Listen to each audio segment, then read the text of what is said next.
All right. Hello, everyone. Thank you so much for joining this webinar today on leveraging your exchange experience professionally. We are so glad that you could join us for this virtual event to hear from our guest speaker and YES alumnus about their experiences and how you can tailor your study abroad experience to future academic and professional endeavors. My name is Micah Faber, and I'm the Associate YES Program Manager at Iron USA. Before we begin, let's go over a quick review of Zoom features so that all attendees can participate seamlessly in today's webinar.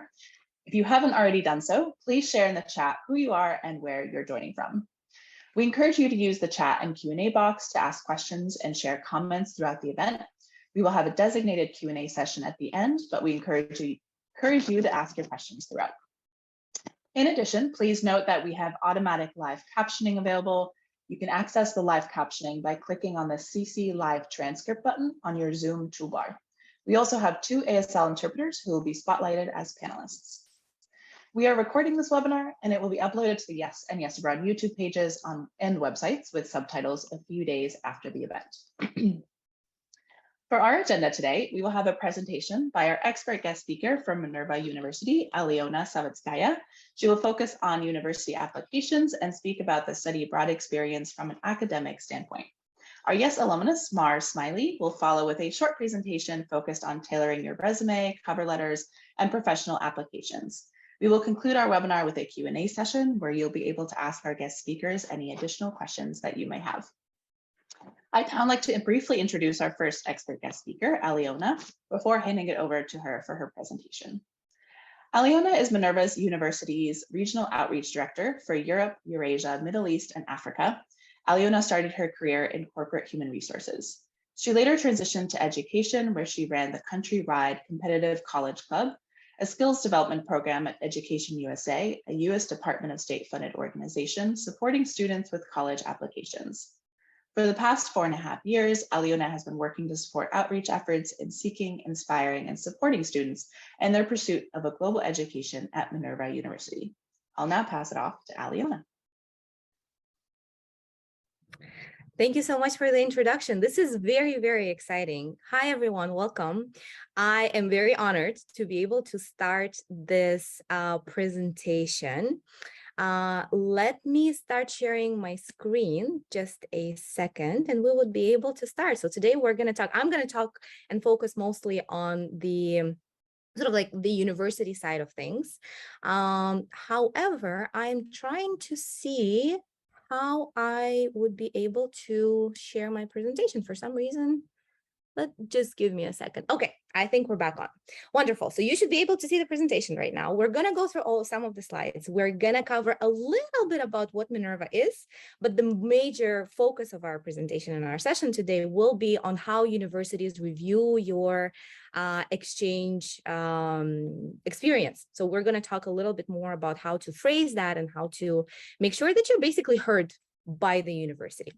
So as was mentioned before, my name is Alena. I'm the Regional Outreach Director for Europe, Eurasia, Middle East, and Africa. Very excited to be here. A couple of words about myself. I think one piece of context that I just thought about that I think would be exciting to share with the audience is the fact that in my HR experience, I've actually interviewed about 8,000 people. I've seen about 100,000 CVs. So hopefully I know what I'm talking about. Hopefully that is something that would be very helpful for everyone. And as I mentioned before, I will start with talking a little bit about Minerva. I'm sure that some of you have already heard about us because Minerva is usually pretty popular with students from flex communities, from students from YES communities, and I earn in general. And I think the fact that we're most famous for is the fact that our students live in 7 different countries. Even though we're a US-based university and our headquarters is based in San Francisco, our students only spend 1 year there. They spend the first year in San Francisco, but after that, they start traveling the world together with their classmates. In the second year, in their first semester, they go to Seoul and they spend 1 semester there. Then they go to Hyderabad, 1 semester there.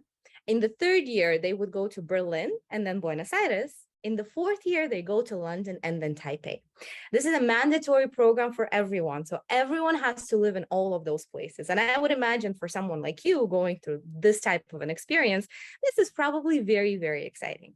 And this is what we're probably most famous for. However, there's a number of things that are still very signifying to Minerva, and I'm going to share a couple of them. I think what's important to understand about us beyond the travel components is the curriculum itself, because our curriculum is actually very different from what you would find in other universities. For example, in a traditional educational system, what you usually see are disciplines and silos. You would go into a chemistry class, for example. You would usually memorize some portion of content and pass a test. Then you would go into a biology class. You would do the same. You would memorize content, maybe do some sort of a project, pass a test. Then you would go into a physics class, do the same thing. Mathematics, I don't know, a language, and very different fields you would really learn in isolation.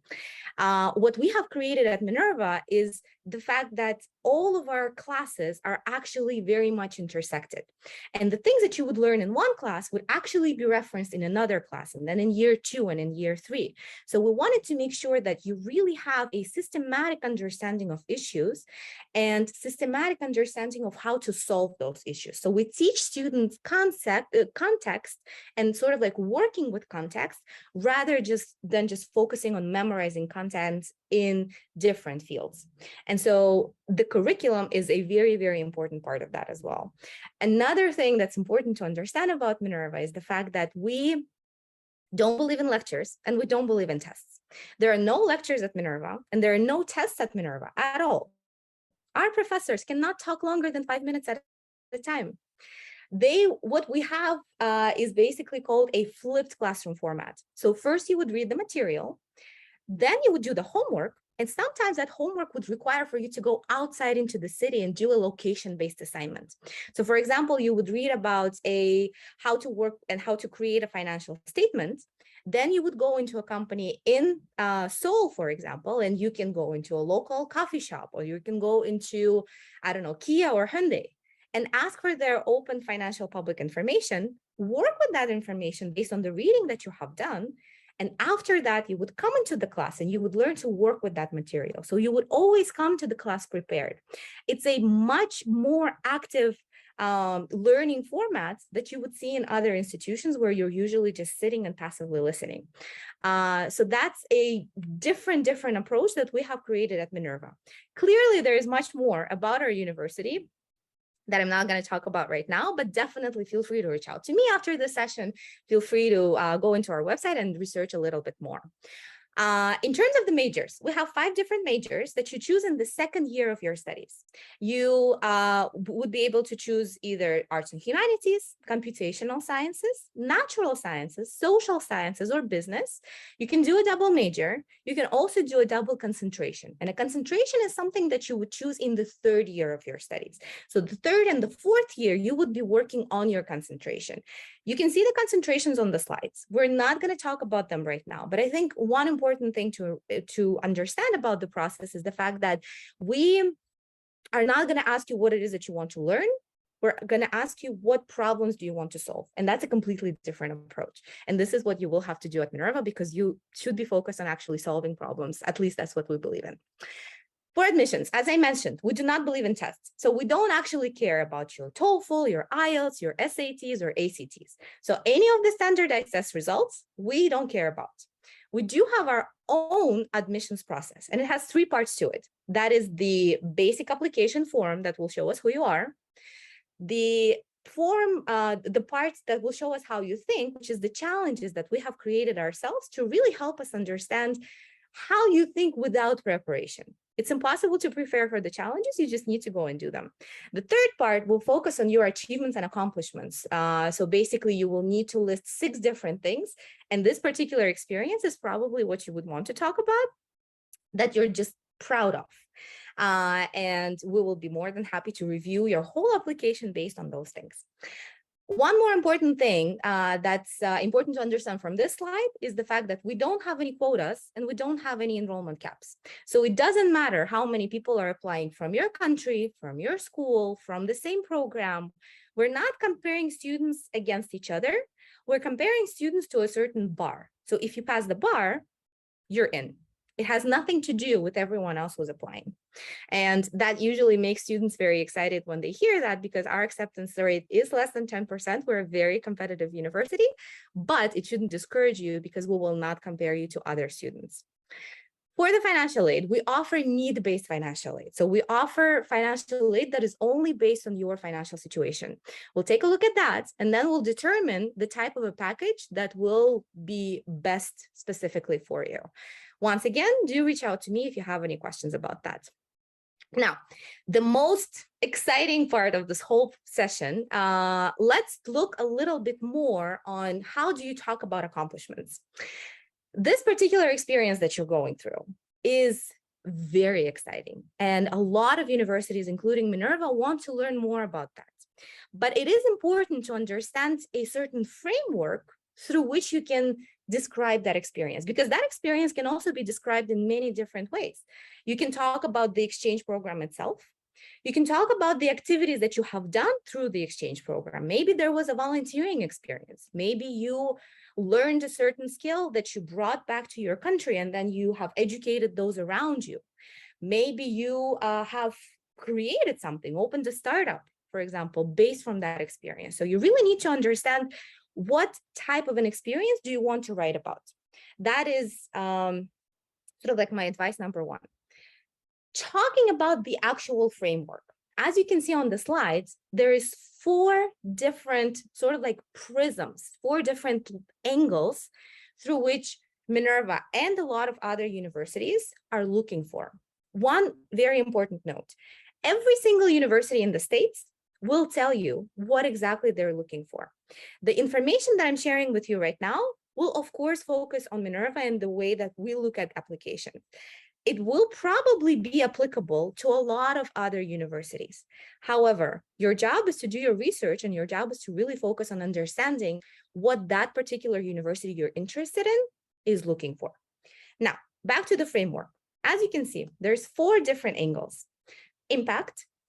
We want to see how impactful that particular activity that you have been involved in was for your community. How did it benefit the people around you? If you have learned a certain language, did you do something with that knowledge? Did you educate others? If you have been exposed to certain values or you have done a certain volunteering experience that you sort of learned about, or maybe it was a certain competition that you were a part of once you were doing your exchange program. What did you do with that particular knowledge? How did you use it to make the life of people around you better? We will always be looking for that impact. So whatever you're describing, make sure that you're mentioning how it impacted the people around you. It's wonderful that this is about your growth, and we're really happy to see that you're growing, but we want to see how it impacted others as well. The second prism that we are looking at is the commitment. We want to see how committed you were, time length, usually time-wise, to a certain activity. Was it something that you have done just for one day? Or was it something that you were preparing for? Maybe you took additional, classes to learn English so that you can qualify for this competition and you can qualify for, even entering the competition. And it was such a long way of growth for you to actually be a part of this program. We want to see how committed you were and how much time and effort you have spent in achieving a certain result. The third one is the breadth. Now, this will vary from university to university. Some universities will want to see all of the activities in one area, in one field, right? So if you're interested in IT, you will want to describe your particular achievement, even the exchange program. You will want to describe in sort of like the skills that you have gotten from this experience, specifically in the IT field. Some of the other universities will want to hear about the various experiences that you've had. So even if you're talking about the multiple sort of like achievements from the program, you would basically mention the diversity, because some universities want to see the diversity of those activities. So make sure that you again understand what the university is looking for. Minerva is definitely looking for the breadth or the diversity of the activities that you have done. And the fourth angle or prism is the depth. We want to see in this particular case, we will want to see all of the numbers. For that competition, how many people competed? How many rounds did you have? How many people did you compete with on each of the rounds? We want to see all of that context and all of that information specifically for your time. Of course, we know about the program very, very well, but we will want to hear your context and your side of the story. And now we're going to go into a poll, which is going to be very exciting, I think, for all of you. I do have a question on the screen. So as you can see, there's 3 accomplishments that are listed on the slide. The first one is actually about me. I did win a chemistry Olympiad in the 10th grade. The second one is about someone who participated in a clothing drive for the homeless. The third one is about someone who organized the first expert visits program for their school's debate club. And they have been leading that for a year. Last year, they invited about 30 speakers that trained 350 students in storytelling, project management, and networking from 10 different schools. This is now a countrywide project that is partially funded by the government. The question is, which accomplishment is impressive?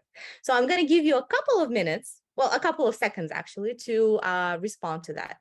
So take a look and try to find what you think is the impressive accomplishment on the slide. I can see a lot of people are voting for the third. There's a couple of people that are working on the, that are voting for the first and the second. We have 55 people that have voted. That is very, very impressive. Thank you so much for your input. Let's walk through all 3 of them. The answer is actually that all 3 of those accomplishments could be impressive. It really, really depends on the context that you're sharing when it comes to those accomplishments. Let me just close this for me real quick. It depends on the context that you're sharing when it comes to those accomplishments. The first one could potentially be an impressive accomplishment.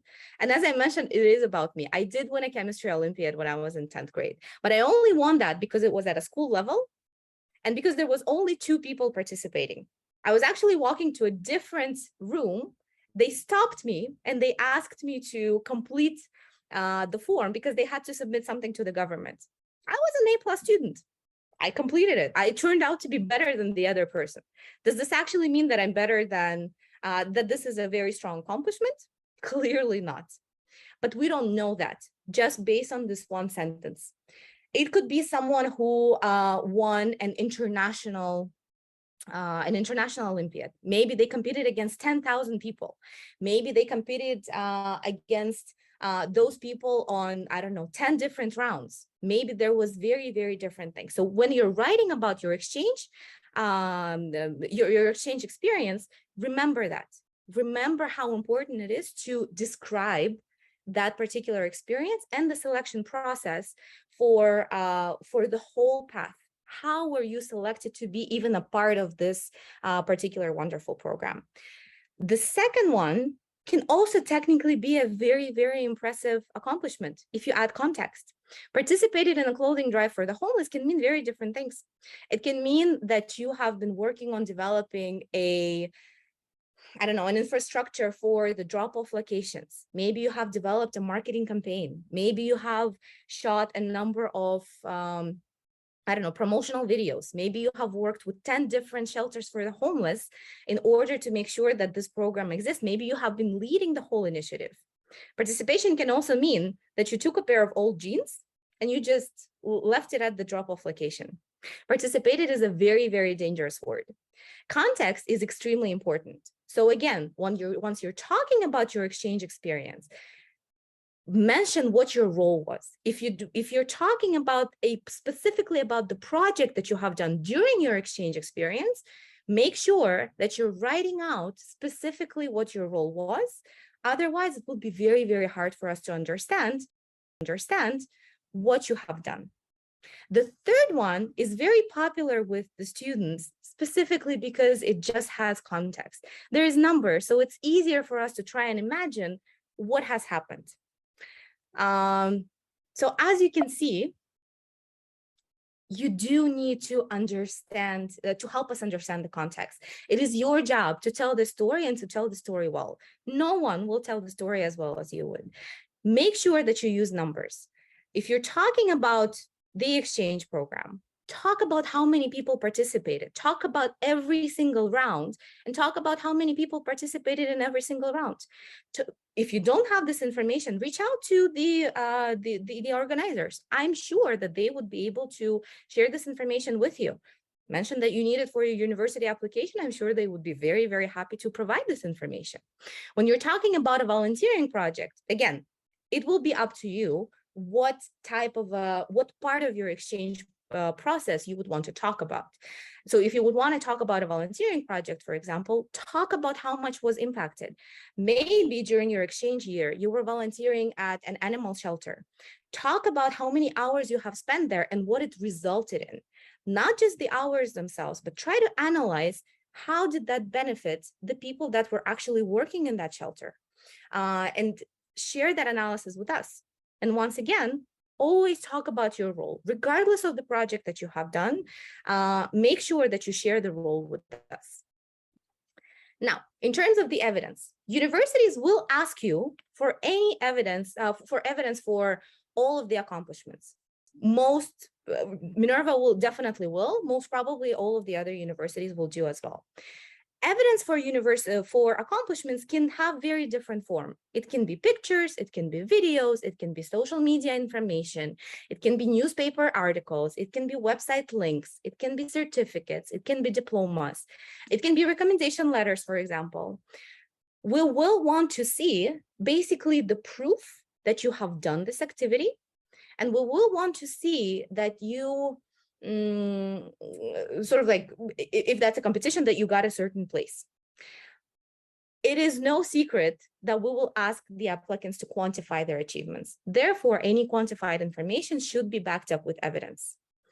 So if you are writing about the exchange program, for example, a recommendation letter could be a really good addition to your evidence package, where the coordinator would write and confirm that this is the amount of people that was competing.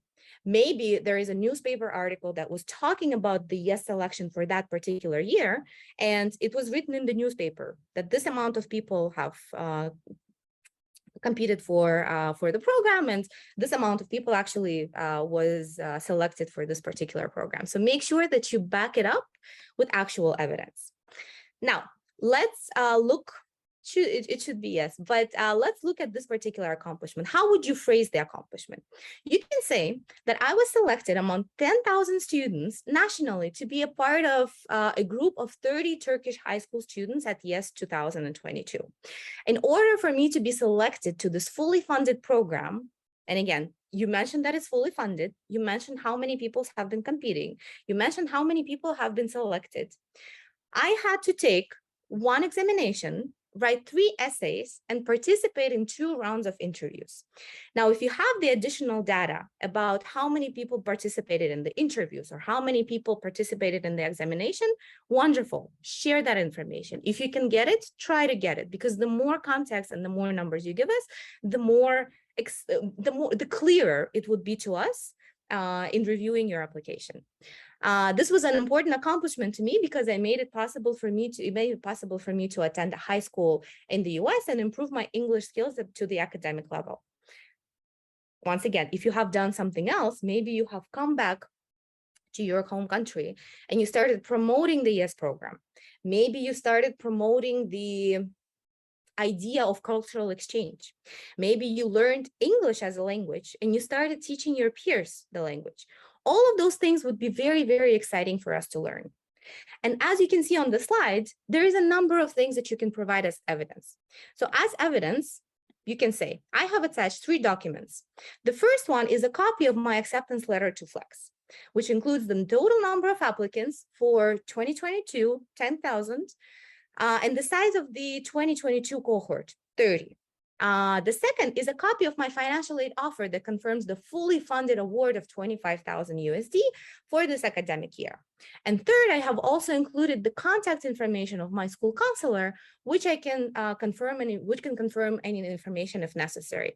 We will ask you for the contact person. Again, different universities will ask for different things, but this is what universities usually are looking for. So make sure that you have a good relationship with the counselor and that you can actually share that. Contact information is important. It can be a project coordinator for yes. It can be a school counselor at your American school. It can be maybe a coordinator for that volunteering experience that you're talking about. Look at that experience that you're writing about and just think who might be the best person to be the point of contact. One important piece of information is to ask applicants not to share friends or family members as contact for their accomplishments. We know that sometimes students are trying to share the contact information of their friends or their family members. That is always visible, and we're just really asking not to use that fake information or share the contact information of someone who might be biased in confirming what you have done. We will really want to see someone who is a school counselor, a mentor, an employee, or any official person that can verify the information that you have shared. Now, one last thing that I wanted to share with all of you is the transcripts. You will want to provide the transcripts from your local high school and the transcript from when you have studied abroad. When you're looking to prepare those transcripts, don't wait until the last moment to start getting those together. Think of that in advance and make sure that you sort of have all of that information ready to provide to the university. And I think last but not least, make sure that you're providing translated documents that are sort of like the admissions team is able to understand. But for Minerva specifically, you don't need to do sort of like an official notarized translation. You can just have an English teacher at a high school translate them for you. That is pretty much it on my side. I am going to be very happy to answer any questions that you might have after we're done with the whole session. I hope this was helpful. I hope this was interesting. I hope this was exciting, and excited to see what Mar's going to share. Thank you so much, Alena, for sharing a little bit more about Minerva, as well as some really helpful tips on how to structure your applications and really promote your exchange experience on your application. So thank you for sharing that. Feel free to share your questions for Alena in the chat or in the Q&A box. We'll circle back to your questions at the end during our Q&A session. So we're now going to hear from Mar Smaili, who is both a YES and Fulbright alumnus from Morocco. Mar received his master's degree in business administration in the United States and is a career coach who is passionate about career counseling and intercultural dynamics at organizations. To further his expertise in the field of career counseling, Mar is currently preparing for his Certified Career Development Practitioner designation in Ontario, Canada. He's currently coaching newcomers to Canada on navigating the Canadian labor market. I'll now pass it off to Mar. All right, thank you so much, Micah, for the introduction. And Alena, that was a wonderful presentation. I personally wish I attended it 12 years ago. I'm pretty sure I would have definitely applied to Minerva. It's such an amazing institution. And definitely what I'm going to talk about will definitely join what you mentioned. And I just also want to thank the attendees. Good morning, good afternoon, good evening, wherever you're joining us from. And thank you so much to iEarn, as well as the interpreters. I've been looking at Adrian and I can only imagine how challenging it is and involved. So thank you so much for providing ASL services. And I'm gonna go ahead and share my screen. All right, and I just would like to double check with Micah if you could see the presentation. Yes, and I can see your notes as well. You can? Yes. Oh, that we don't want, so give me there, now it's full screen, yep. All right, give me just 1 second. Yep, that looks good. Oh, it looks good, perfect. I'm sorry, I'm using Google Docs and I'm not used to it. Can you see the notes now? No. Yes, now we can. Okay, I honestly, I don't need the notes. All right, so today, just to follow up on what Alena mentioned, we're going to focus on how you can leverage your exchange experience during your job search, so in professional settings. And yeah, just a couple of words about myself. Yes, my name is Smaili, originally from Morocco, and I've been a YES alum 2007, 2008. Oh my God, saying that, it's been a while.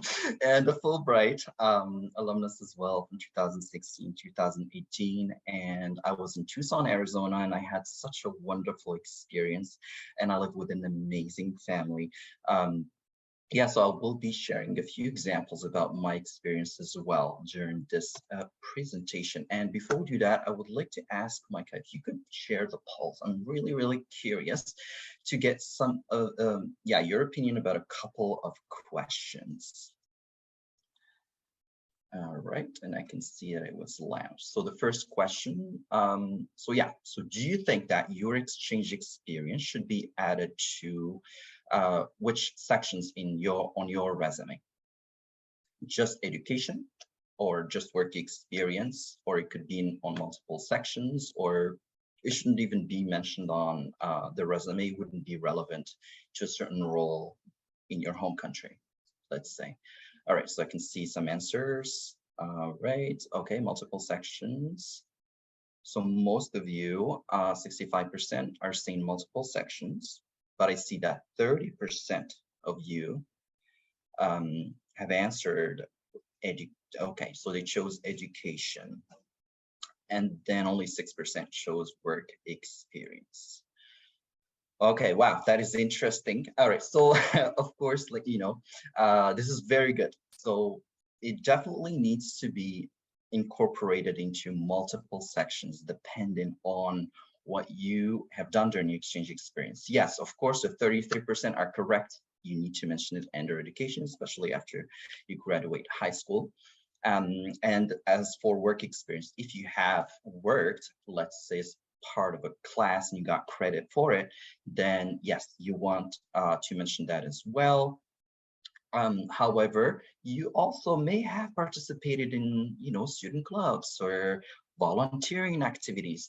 So that's also where you could reflect on what you've done during exchange experience and add those components under multiple sections. You absolutely should, especially extracurricular activities and volunteering. So the correct answer would be multiple sections. All right, so the next question, please. All right, so I don't need to talk about my exchange experience with others. My skills and personality speak for themselves. Do you think it's true, false, or it depends?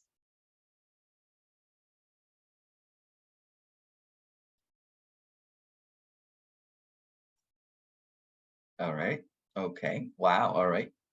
I still can't tell, so please, yeah, make up your mind and answer. Still moving, and it's like a tie, almost a tie between the second and last option. But I think, okay, it's settled a little bit. So 52% said false, and followed by it depends. Okay, this was definitely a trick, a trick question, right?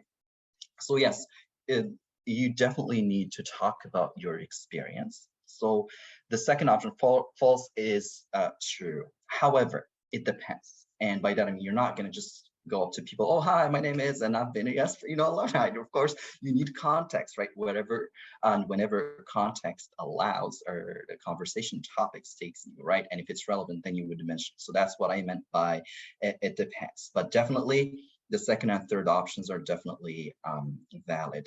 But for the 4% who said no, your skills and personality speak for themselves, trust me, you're highlighting your exchange experience will absolutely add tremendous value to your professional and personal growth. And we're going to see why in the next slides. All right, thank you so much, Micah, for sharing the polls, and we're going to move right ahead. So a couple of learning objectives from this brief presentation. So first, we want to learn how to incorporate multiple aspects of your exchange experience on your resume and cover letter, and then how to leverage your experience again while networking and interviewing for jobs. And the third component, we don't have enough time to go through it, but I want you after the presentation to reflect on your exchange experience and career goals, and then update a resume if you have one. If you don't, create a general resume, and then capture relevant examples from your exchange experience, let's say in a document. This is something I highly advise. I will repeat it throughout the presentation, but I can't emphasize it enough. Just today, go start a Word document on Google Docs and start to note down, like under education, extracurricular activities, volunteering, note and try to note all the examples, capture those examples that you've done. Because I can tell you myself, like I've done a lot of volunteering during my yes year. I've received the US President Volunteer Service Award as well. But there was time where I needed to think about specific examples, but I couldn't think about them in the moment. So I missed out on mentioning those examples on my resume, let's say during the interview. But when you have a document, a general resume with details, and or a document where you capture all those examples, they're always there ready for you. And trust me, don't trust your memory 100%, because after 5, 10 years, 15 years, you're not going to be able to remember everything. So it's always helpful to have sort of a guideline. All right. So now on your resumes, and as you notice, I didn't put on your resume, I put the plural form, not because there are over 70 people on the call, but because each person will need to tailor their resume. So I just wanted to highlight briefly the difference between a general and a targeted or tailored resume. So a general resume could be, I don't know, 4, 5, 6 pages, and it would have all of the examples like from extracurricular activities, from work or education or volunteering, etc.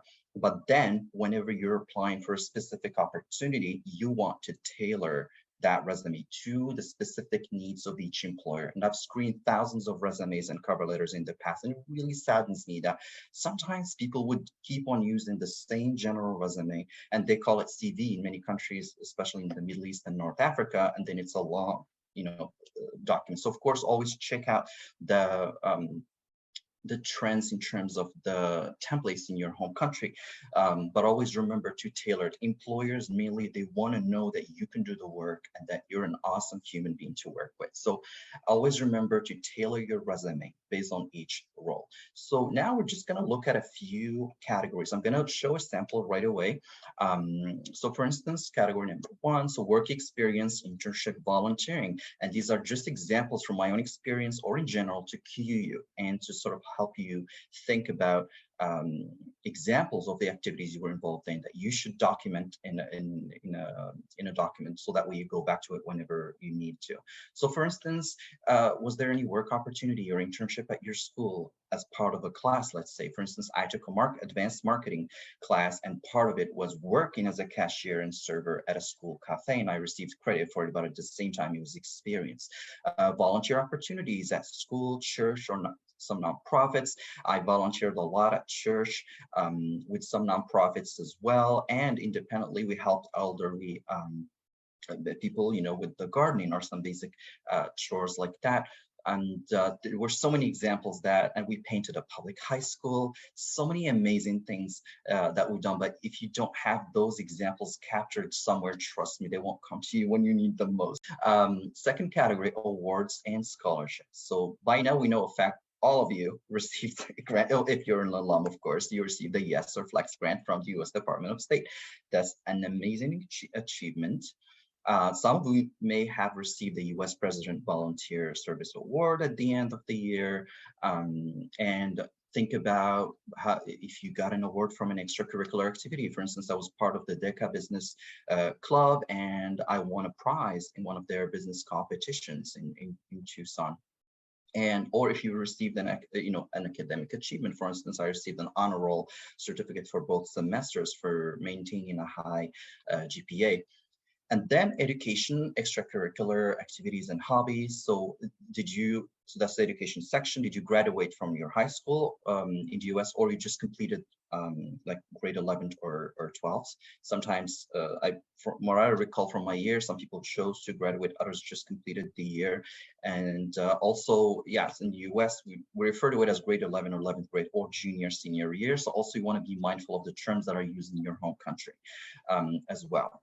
And were you a member of a student organization or club, for instance, robotics club, vice president, school's newspaper, editor, and also did you play any sports or picked up any hobbies while in the US? I know sometimes in North American resumes, this section, the hobbies is not, or personal interest is not emphasized, but I know in other countries like Middle East and North Africa, some people still mention it on their resume as well. So always think about how you can adapt your resume to the local standards as well. All right, so now we're going to look at an example really briefly. Right, I'm going to move back. So I'm assuming you could see the screen, the resume. So this is just a resume, by the way, just made up the name and the address. If there are any people from Tunisia, please don't judge. I know that this street probably doesn't exist.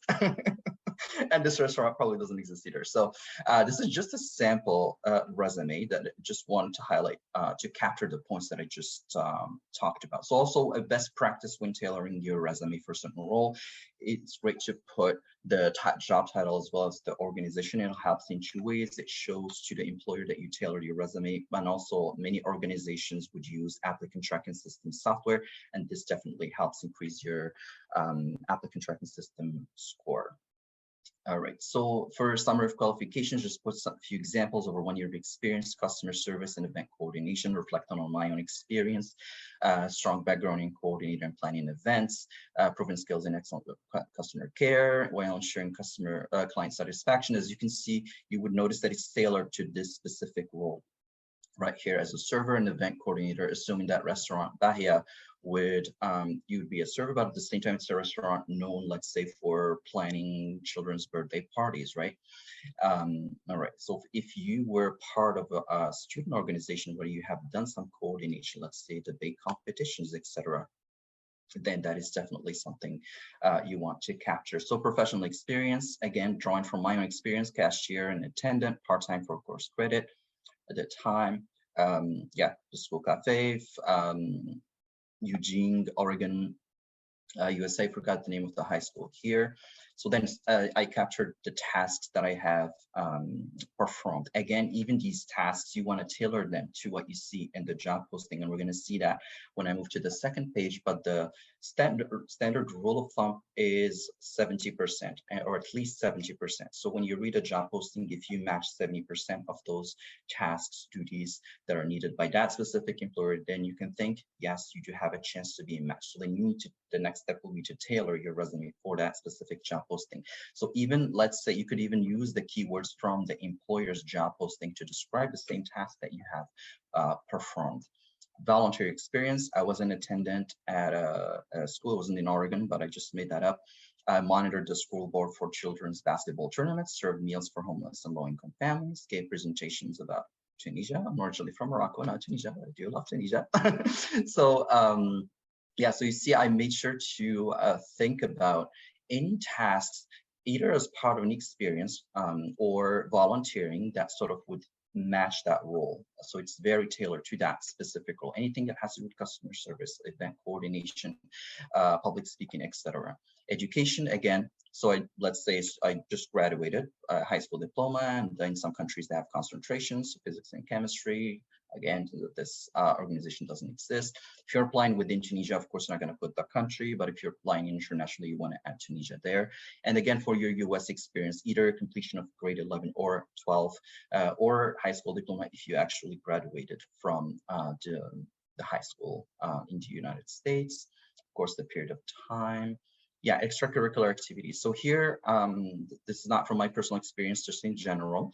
Let's say I was part of the debate club, so I participated in weekly meetings, moderated debates, etc., or editor of the school newspaper. And then same thing, you would describe the task. And again, you would tailor them based on the specific role. If it's the role required, let's say, admin and coordination, you would try to emphasize, taking minutes, planning, sending invites, etc., responding to inquiries, etc. Or if it has to do with like public speaking presentations, you would emphasize that specific aspect under your experience. So that's why it's very helpful to capture your experience in a very long document or a general resume, so that way it's always there for you. So so you could pick whatever is relevant for a specific role and then add it to the tailored resume. And then a section about our awards and honors. Then I just put here a few examples. I can share this with you as well, so you could read about it later. I see that I'm going a little over time, so I'm going to try to speed up. And Micah, please let me know if like 5 minutes. You're doing great. We have plenty of time. Okay, all right, perfect. Thank you so much. All right, so I will share these with you in the chat, so you could just download it later to you. But again, you want to do some research about the standard templates used in your country. So just a few important notes here. So remember the 70% rule, matching at least 70% of what is mentioned on a job posting. And trust me, if you're still in high school, you're going to apply for roles, let's say in the hospitality sector, etc. It's going to be, if an entry-level role, it's fine. It's going to be mainly transferable skills and some relevant experiences that you have fostered during your exchange experience as well. So yeah, transferable skills also count. And yeah, again, I mentioned this, reflect on your exchange experience and write any skills fosters, awards, or volunteer experience and curricular activities, and put those in one document called the experience report, or just a general resume. And then that way it's always there for you. So whenever you have a specific job posting in mind, you know what to pick and choose that's relevant for that specific role. Always remember to tailor your resume for a specific role. And yeah, so you'll find this link later. I'm not gonna open it because of time, but it will give you an example of some important skills like communication skills or coordination skills, and some like student organization examples of clubs that you may have been part of that you could also capture on your resume. All right, so I'm gonna go back. All right, slideshow. There we go.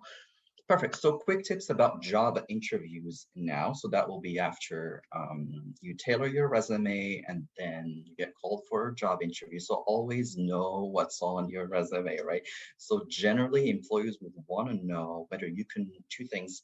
Whenever I talk to a recruiter, they always mention these two things, but of course it can be different from a country to another. But mainly in North America, they want to know that you can do the work, meaning you do have the hard skills for you to perform the role, and also equally important soft skills. So your ability to fit into the workplace, and so that you're a great person to work with, right? So that is very, very important to highlight. So anything that could highlight those two components that are tailored to that specific role, that's what you want on your resume, and that's what you want to highlight during the job interview. So for a best practice to prepare for job interviews is to go to the job posting and reflect on each bullet point, and especially the ones that you have performed in the past, and think of an example of a task performed or an award that you received or a skill honed during your exchange experience, and note it down so that you remember in case you're asked about that specific task. They could ask you, tell us about your experience doing this. Do you have experience with this? Could you give us a specific example about you performing this specific task, etc. So then it would be very easy for you to find a specific example. So you would of course start with a general statement. Yes, definitely fostered experience when it comes to customer service. And then for example, then you would give an example. And to highlight examples, I suggest that you use the STAR method, and that's situation, task, action, result. For instance, for this specific role that I showed you on the resume, server and event coordination, if I'm asked about customer service, then I would mention, yes, I've definitely fostered customer service. For example, I just finished an exchange year in the United States. I was a student in high school, lived with an American family, and part of a class was to work as an attendant at the school's cafe. So you just put them in the situation. My task was to provide customer service and help students and process transactions, and that's the task. And then the action, so I made sure to provide high quality customer care at all times and address the client needs efficiently. The action, and then the result. And at the end of the semesters, I received very positive feedback from the professors as well as from some clients, etc. So, positive notes. So people resonate a lot with stories, and Alena definitely talked about that briefly as well. So definitely, I highly advise you to look more into the STAR method. All right, so on the cover letters, again, plural form, because you would need to tell your cover letter based on each role, and how to do that. We're gonna look at that next. So cover letter, just a brief reminder. So it is supposed to be your sales pitch and should be about 1 page, 3/4 of a page, preferably very tailored to the specific role, but also pay attention to what's mentioned on the job posting. Sometimes employers now want less cover letters, so they would say, please do not submit a cover letter, or they would say that it's optional, or they would ask you specific open-ended questions, or they would ask for a 2-page essay about something. So always tailoring, again, whatever the employer needed, that's how you should address it. But in case the cover letters was required for a role that you're considering, so definitely you would have, let's say, template that you could start with, and I put a hyperlink here that I will send in the chat later as well. Always you want to tailor it. So don't repeat what was mentioned on the resume, because they do have that on the resume. If they have read the resume and then they continue to the cover letter because they think you could be a great match, right?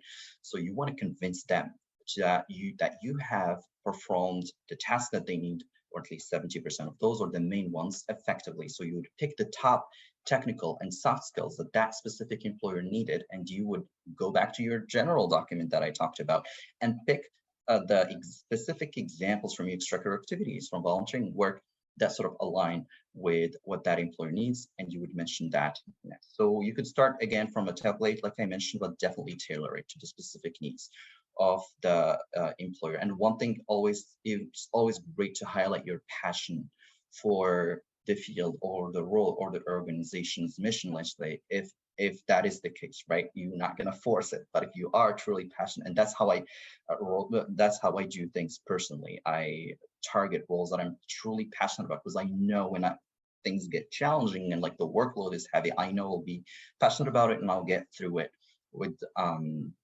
effectively. All right, so let's move. All right, so here, yeah, I'm definitely over time. I'm so sorry about that, Micah.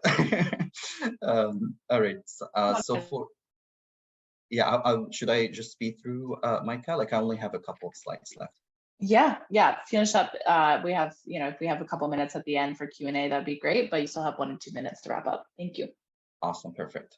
All right, so for cover letters, so these are just examples. For instance, if you're applying for a nonprofit, you want to emphasize your volunteer experience, let's say, and demonstrate your passion for community service. If you're applying for education sector, let's say Amides or a university, you want to emphasize your experience in both education systems, right?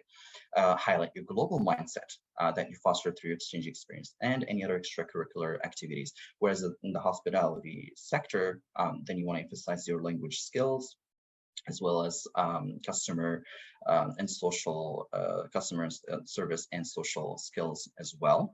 And yeah, so I'm just gonna, this is an example from a cover letter that I've used that I applied to. So I was applying for a job with an organization that works with newcomers and immigrants from all over. So I changed a little bit of the content to make it more relatable to a recent YES alum, and this is just an excerpt. So thanks to a recent experience in the United States with the Kennedy-Lugar YES program, I nurtured a passion for cross-cultural dialogue. In the US, I had the opportunity to collaborate with individuals from over 15 countries. This fostered my ability to navigate intercultural settings by adapting both communication and work styles in ways that help achieve goals effectively. So this is just an example how you could use your exchange experience for roles that would require you communicating with people from all over. All right, so thank you very much, and sorry for going over time, and back to you, Micah. Thank you so much, Mara. No worries at all. It's really helpful to hear some of those really helpful tips and get some concrete examples of how to really leverage your exchange experiences on your resumes and cover letters. So I hope that our attendees found that helpful, because I certainly did. So now we have some time for Q&A. If you have questions for Mar and Alena, feel free to share them in the chat box or the Q&A box. One question that we have for both of you is whether there are certain skills that you think employers regard highly from study abroad experiences.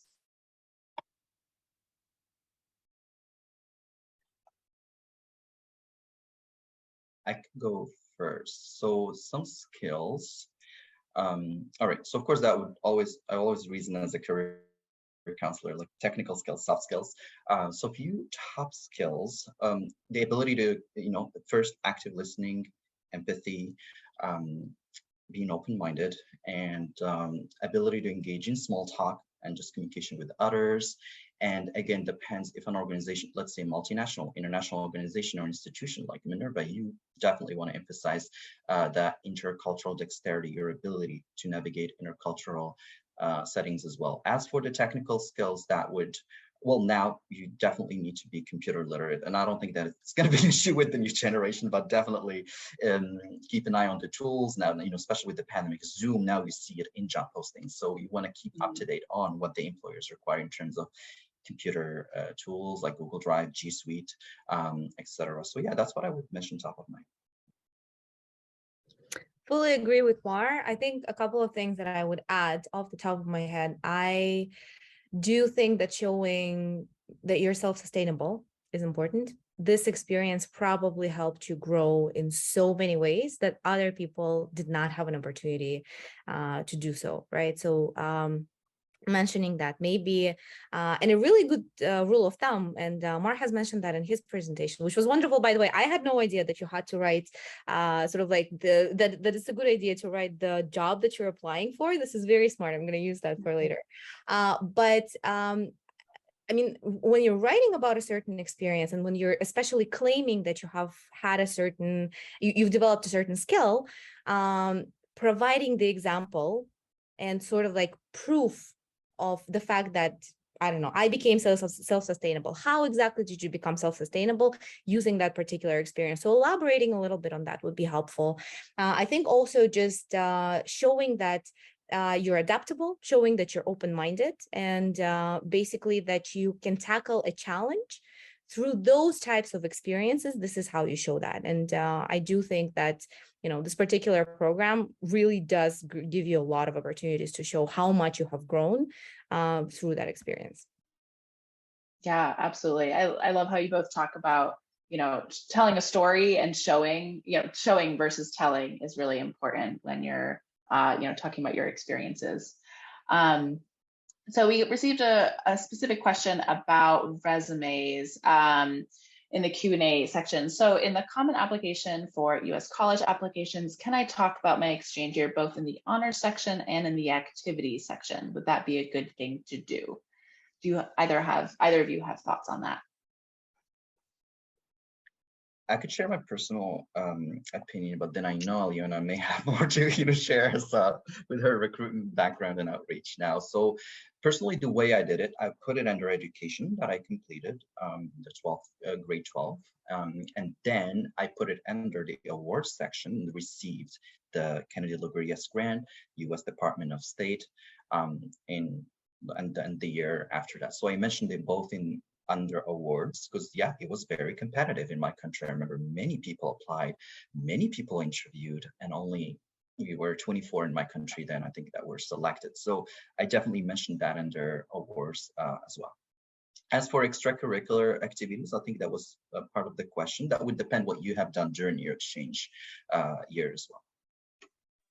I absolutely agree. I think the different sections provide different contexts, right? So when you're talking about education, you're specifically talking about education. And for someone who's reading the resume or CV, they would want to look for that information that specifically talks to your educational experience. When you're talking about activities, if you're just writing the same thing that you have gone to this particular school, it doesn't really give anything. It takes more space and it's just water that you're adding to your CV. But if you had actual activities, a part of a debate club, I don't know, maybe you have started your own thing, maybe you have volunteered, maybe you have, I don't know, done a certain campaign to promote the program, whatever it is that you have done, if there's additional context that would be sort of like applicable and relevant to the activity section, then absolutely. But if it's repeating the same information from one place into another, then I probably wouldn't do this, because I just wouldn't want to add additional things to my CV. Same with honors, right? When you're writing about the experience in the honors section, add why it makes sort of like add those details that would make sense. Talk about how many people you have competed against. Talk about the fact that it was a fully funded program. So add context so that it makes sense to the reader that this particular line is in that particular section. Absolutely. Thank you.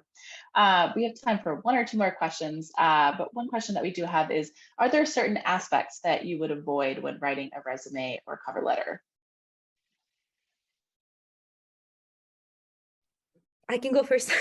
I actually have seen a lot of students when they're writing about their experience, and it's not just about the exchange experience, but in general, they would write a lot about their personal development and how this experience helped them grow. Now, we're very, very happy to hear that you're growing, but at the same time, you're probably at the age where you would be growing anyway. Right? Mm. You're going through so many different experiences that are shaping you as a person. And again, on a personal level, we're very excited and we're very happy. However, we want to see things that we would be able to quantify. We want to see things that would provide additional context. And we want to see, once again, impact, depth, breadth, and commitment. We want to see those numbers. We want to see the context. So instead of focusing on sort of like sharing how this experience has made you a better person or has helped you grow, talk about the things that you have done with this experience to make the world a better place, to make the lives of people around you better, to make sort of like to impact your community. And that would be a much better way to portray that particular activity rather than just saying, oh, this experience made me more open-minded. Yeah, and I would just add to that again in professional settings when you're applying for jobs. Well, number one, avoid lies. Do not lie on your resume, please. And number two, so I would use just a best practice that I use with my own clients. So again, always think in terms of the employer needs, what you have in front of you. That job posting, consider that as like a contract. That's what the employer needs. So when you're telling your resume, you're telling them, yes, I do have 70% at least of what you need, and here's how I've done it effectively in the past using quantifiable achievements like Alena mentioned.